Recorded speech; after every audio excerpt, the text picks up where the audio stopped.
Remember back to the late 90s and early 2000s. It was the age of the 3D platformer. It seemed like the next logical step in gaming, taking what we had already perfected in 2D and giving it that last push to the third dimension. And it worked.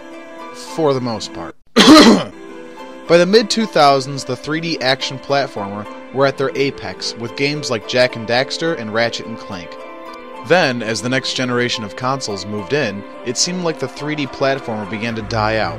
With the exception of Mario and a few others, there wasn't really much left in this once very prominent genre. Then, a few days ago, I took note of a small indie game on Steam, Forward to the Sky, by Animu Games. It seemed its goal was to harken back to some of those PS2 era greats, but does Forward to the Sky hold a match to any of them? The short answer? No. But that isn't to say the game doesn't have its moments. For starters, the graphics, while not mind-blowing, still look beautiful thanks to some smart art direction and some very well done lighting. And once again, it's nice to see a game that isn't afraid to stray away from the gunmetal gray and dirt brown and actually splash some color in your face. The gameplay and combat are simple, but serviceable.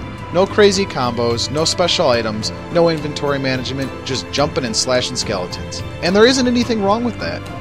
The levels are well enough designed and the game is short enough for you to enjoy what is there without any of it feeling stale.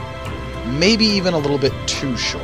I was able to finish the game in under an hour, and there is very little reason to replay the game other than to fill out the achievement list and maybe grab the stray crystals that you missed on your first playthrough. The only place the game really drops the ball is on the story front. The characters, as in all two of them, while cute, are very one-dimensional and forgettable, as well as the story in general. The game as a whole feels like it could have been lifted right out of a single episode of a Saturday morning cartoon. And the writing, dialogue, and voice acting is just, The voice has vanished?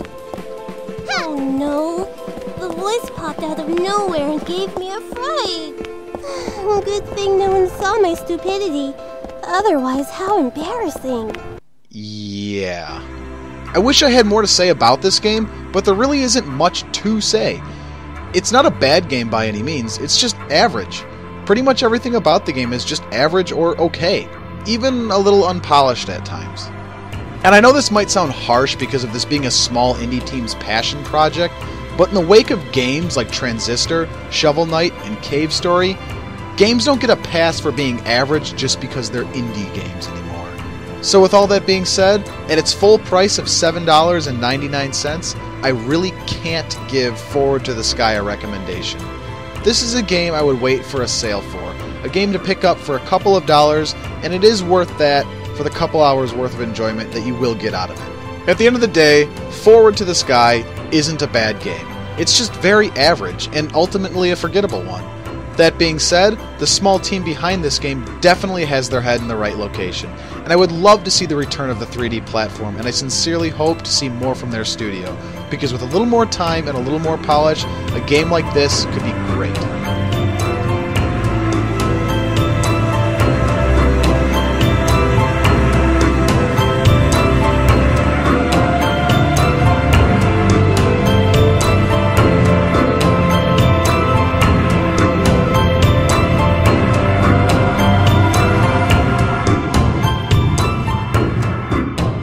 Hi, Brett here from Pixelbox Games. Thanks for watching my review and feel free to check out the other stuff on our channel. Also, head over to our website at pixelboxgames.com to see what other stuff we've been working on recently. Thanks again for watching and have a great day.